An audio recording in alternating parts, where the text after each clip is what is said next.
Hello everyone, hi, welcome to the channel of Wall Street Mojo. Friends, today we have a topic which is financial accounting. We'll try and understand this topic in a much more detailed format. Financial accounting over here in the dialog box says that, it helps to classify, analyze, summarize, and record the financial transactions of the company. Okay, that's fine.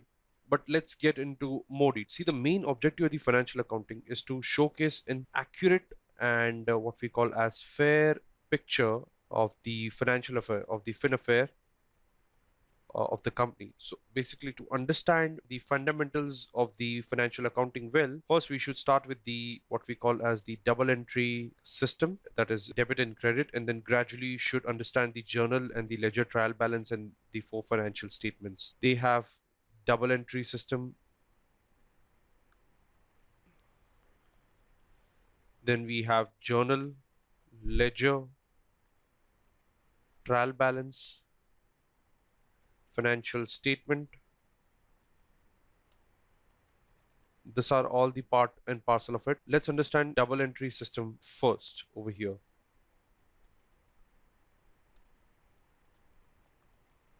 Now, this is the essence of the financial accounting. In financial accounting, every financial transaction has two equal aspects.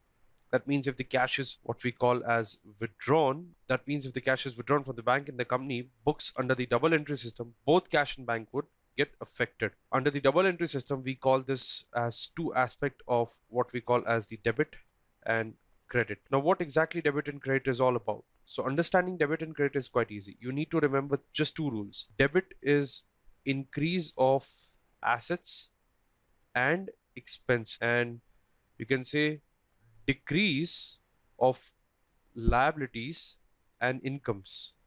The credit is the increase of liabilities and incomes and decrease of the assets and expenses. So let me run you through an example to state things in a much more clear fashion. Let's say that around $20,000 worth of capital is being invested into the company in the form of cash. Under double entry system, there are two accounts here. One is called the cash and another one is capital, which will get affected here. So here cash is basically an asset and capital is the liability. So according to the rule of debit and credit, when an asset increases, we will debit, and the account when the liability increases, we will credit. So this liability will get credited. So in this example, both assets and liability are increasing. So we'll debit the cash as an asset, and since it is an asset, and we will credit the capital since it is a liability. Now we'll also see the point of view from journal entry. Now journal entry is based on the debit and credit of the accounts. Taking the previous example into account, the journal entry will look something like this. The cash account debit, that is standing at 20,000, to capital account,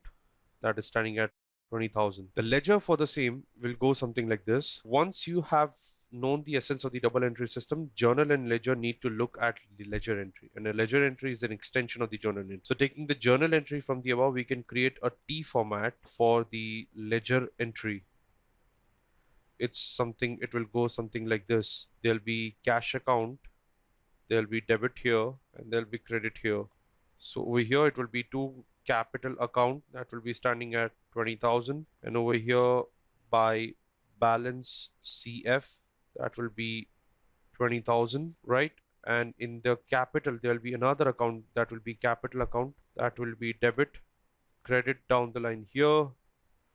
We'll see over here by cash, that is 20,000, and over here to balance CF, which is 20,000. Then we arrive at the trial balance. So trial balance will look something like this.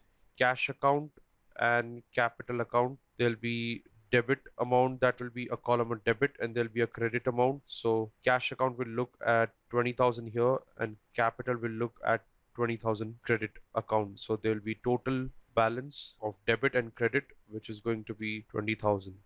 Right. Now let's discuss the financial statement part.